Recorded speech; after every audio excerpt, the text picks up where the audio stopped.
Ragazzi, Pimax Crystal, un visore dalle prestazioni eccezionali che finalmente posso avere qui tra le mani. Ringrazio Pimax nel credere il mio canale per poter recensire il suo prodotto di punta in questo momento, ma già vi anticipo nell'antefatto che sarà una recensione incentrata sulle caratteristiche tecniche del visore, ma soprattutto legato al mondo della simulazione. Ma come dico sempre, banda alle ciance, sigla!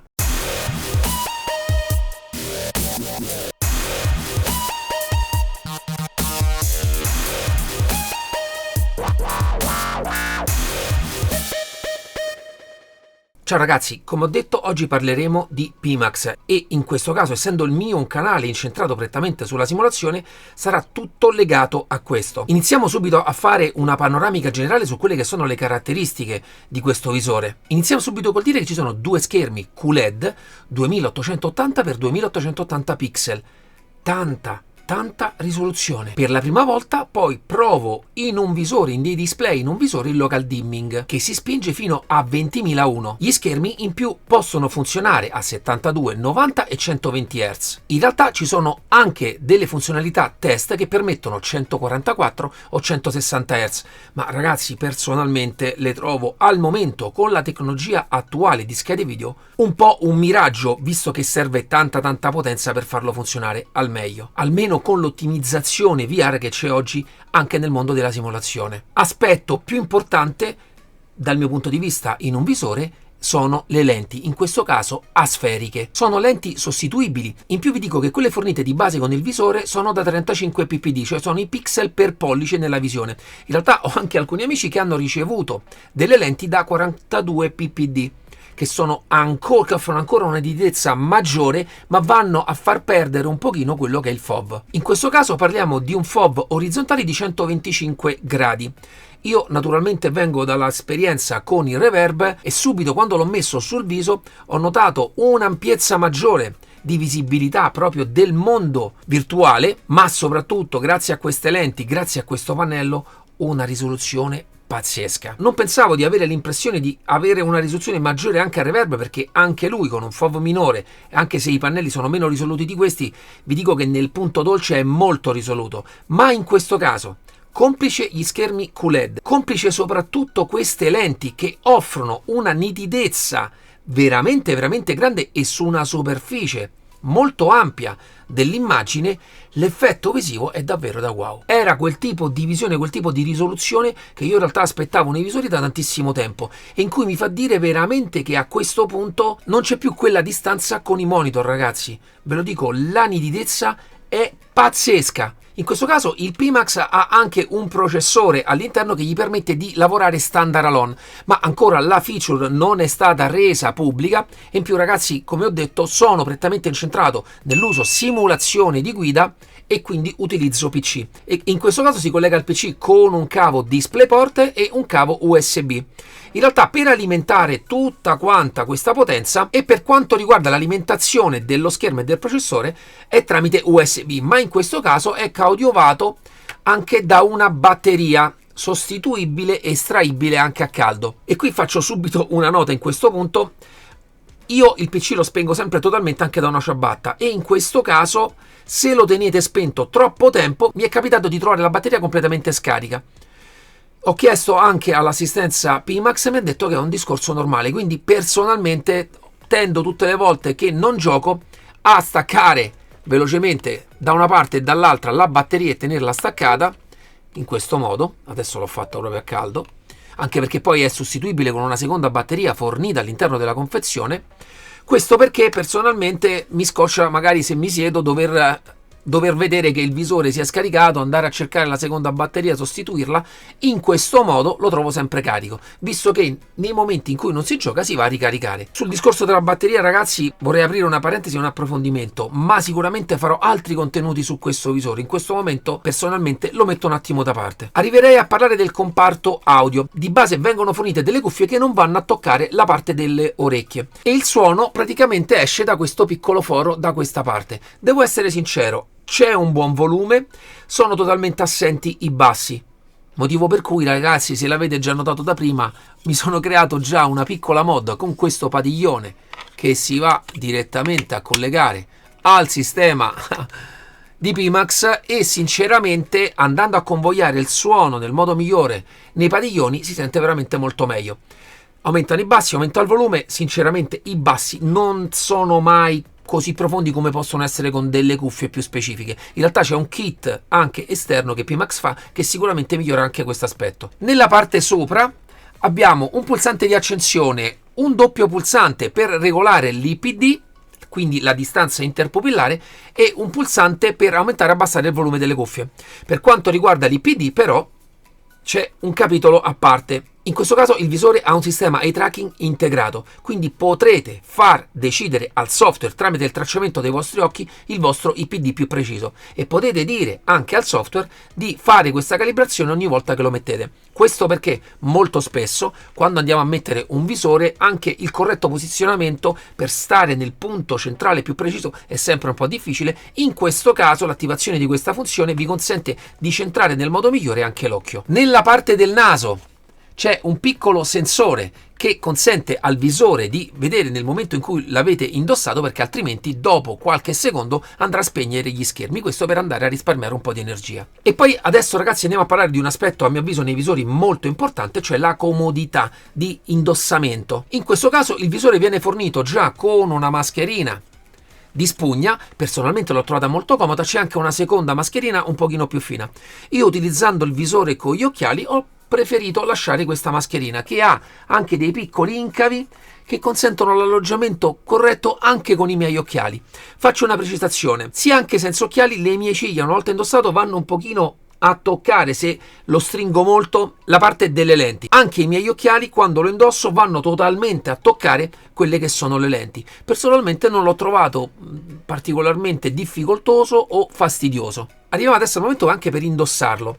Il sistema è questo: si posiziona davanti il volto, si fa calare la parte dietro e c'è una ghiera qui dietro che andate a stringere per posizionarlo e stringerlo nel modo più corretto.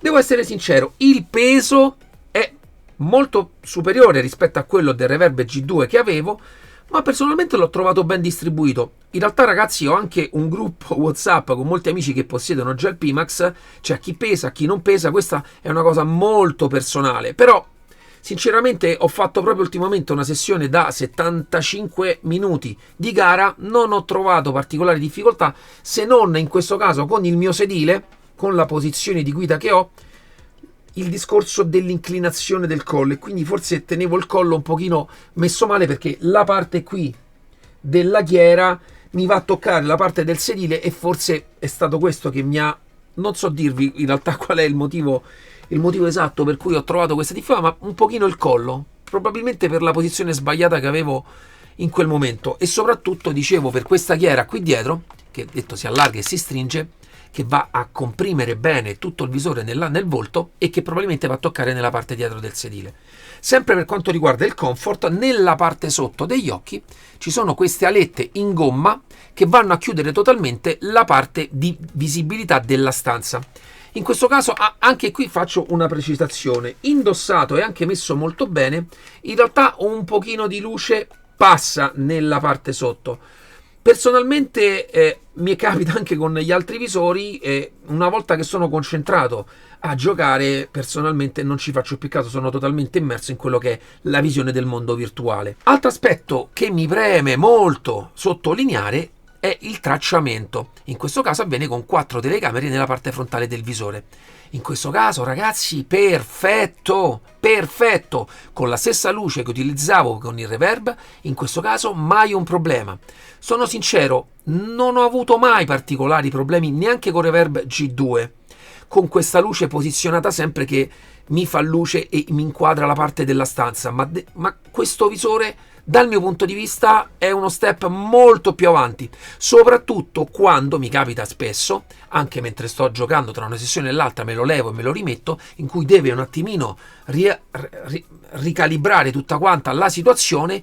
Questo è stato sempre preciso. Con il reverb certe volte mi si sfasava un pochino la visuale, dovevo sempre ricentrare, rimettere bene le cose. Questo messo e tolto 5000 volte, mai un problema sotto questo punto di vista. In più non c'entra con la simulazione, però è un gioco che a me piace tantissimo in realtà virtuale, il ping pong. In quel caso ho utilizzato anche i 2 joystick che sono all'interno della confezione.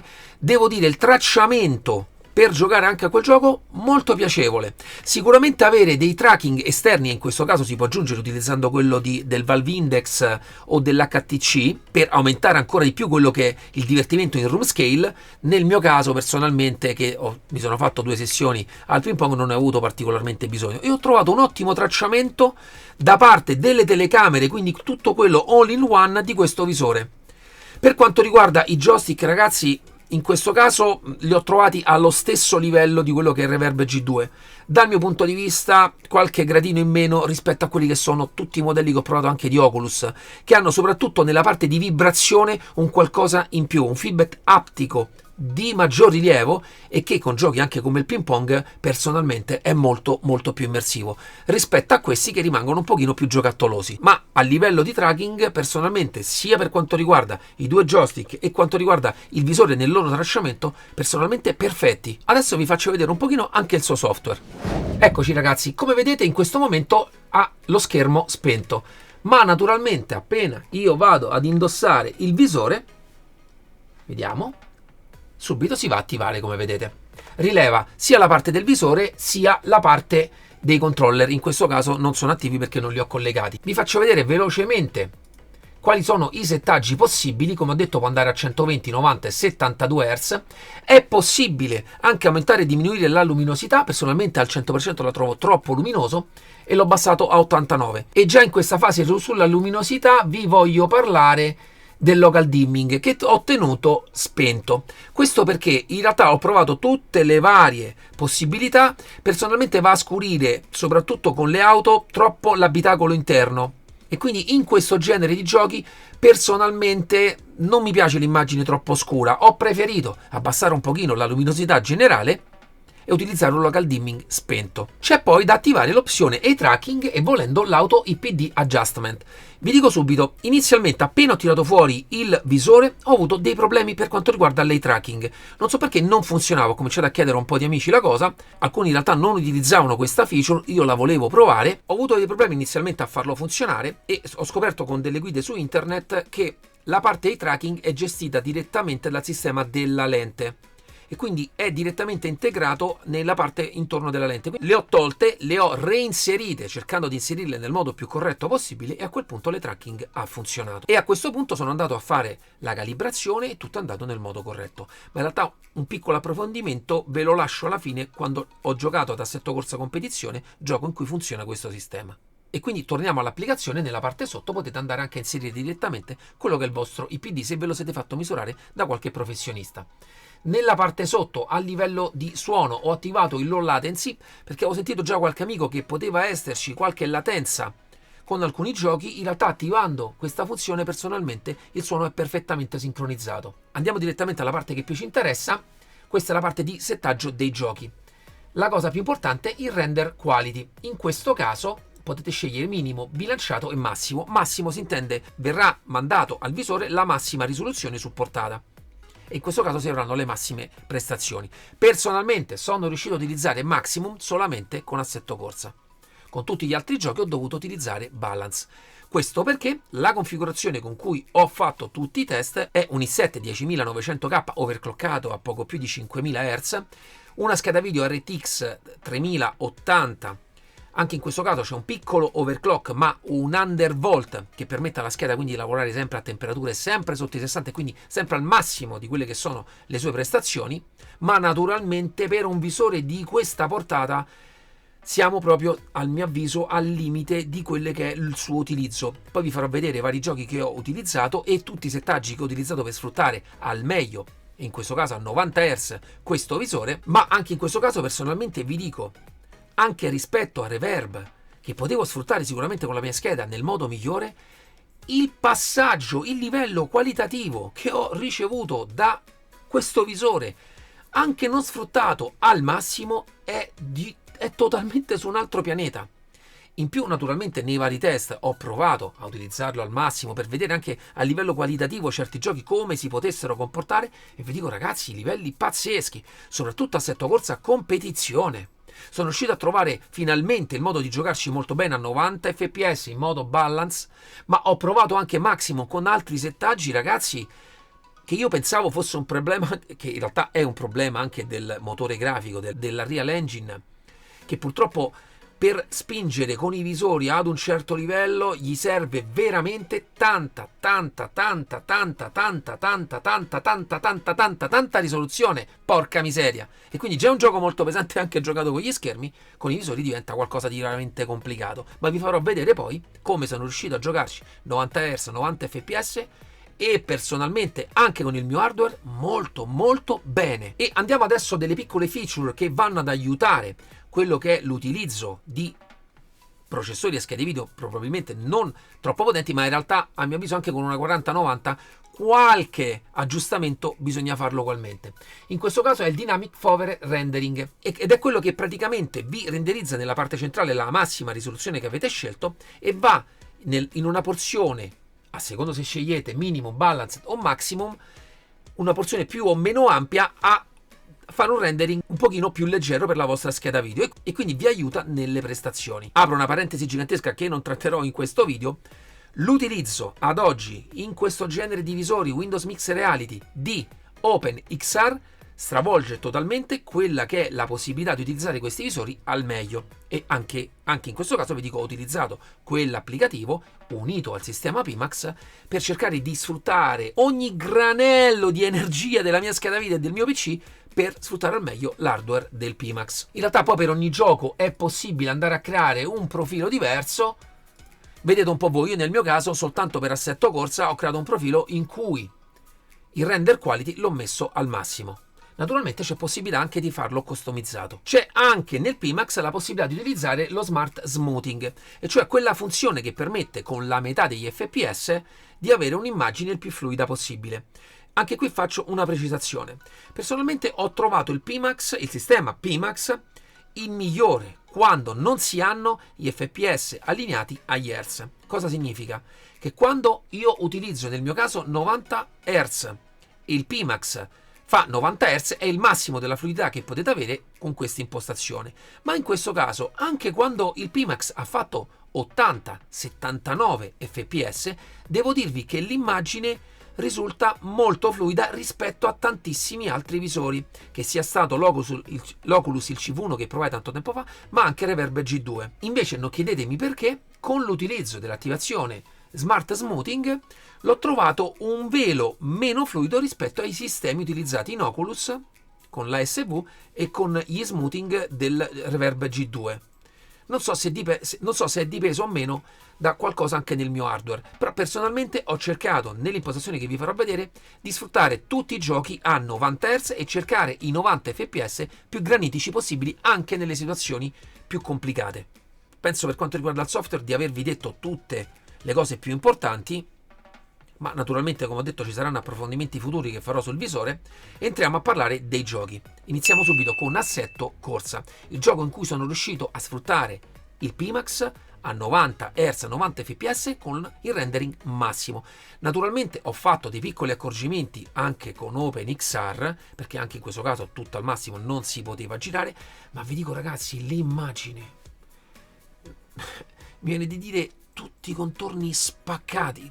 In più funziona ancora meglio il discorso dell'anti-aliasing, perché questo genere di risoluzione richiede meno aliasing rispetto a quando si gioca a risoluzioni molto più basse. L'effetto finale, utilizzando il content manager, con alcuni accorgimenti anche con gli specchietti mobili, altre cose sui riflessi, con la qualità di immagine veramente alta, vi dico ragazzi, è stupendo, un FOV più ampio. Ragazzi, bellissimo, mi sono innamorato, è stato rinnamorarmi di nuovo di quel gioco, perché a livello visivo è quello che con il mio hardware sono riuscito a sfruttare al massimo, e devo dire che il potenziale che c'è è di un altro livello rispetto ai visori che fino ad oggi ho provato.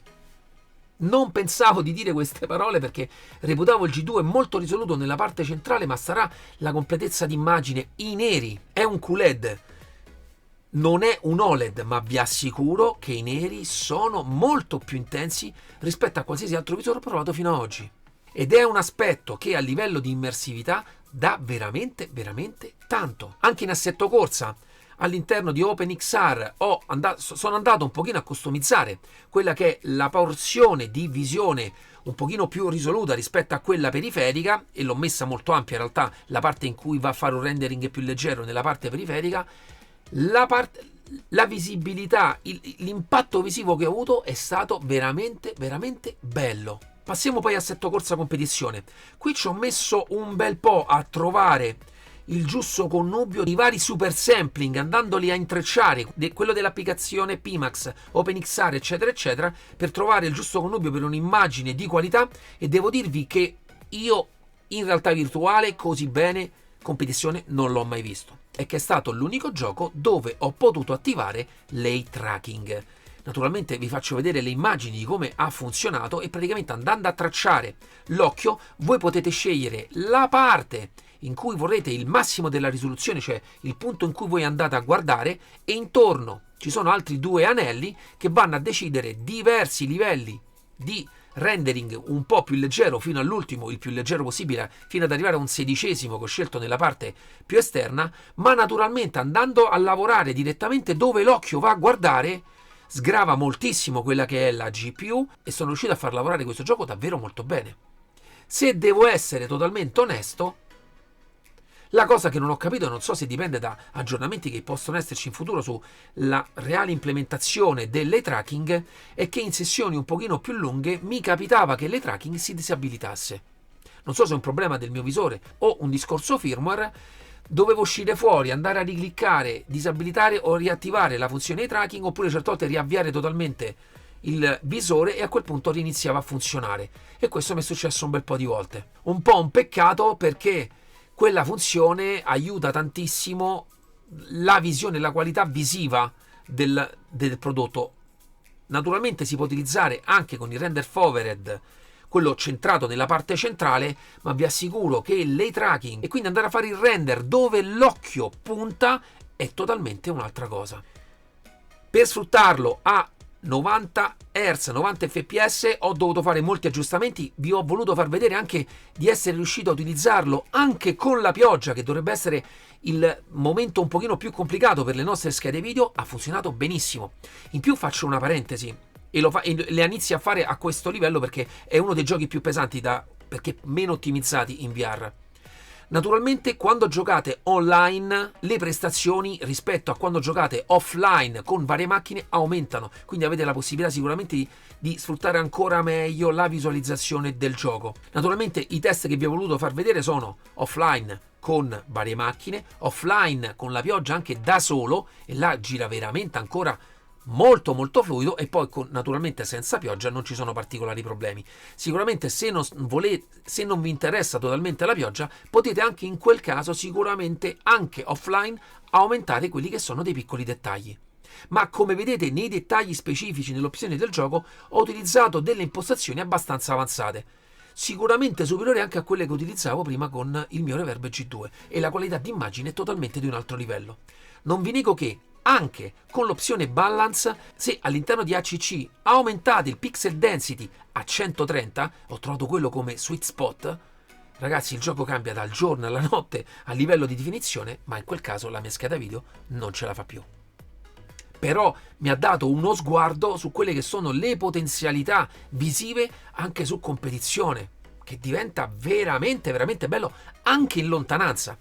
Anche con il mio sistema, con le mie impostazioni, vi dico, i cartelloni cominciano a vedersi in maniera molto più dettagliata rispetto a quando li utilizzavo con il G2, ma non siamo a livelli di assetto corsa.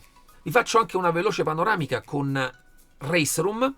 Non sono riuscito a registrare il video perché ho disabilitato, non mi ricordo come si fa, la parte di registrazione dello schermo, e non so come si riattiva. Il motore grafico di Race Room non permette l'utilizzo dei sistemi render forward e OpenXR, e l'ho dovuto disabilitare anche dall'opzione del Pimax.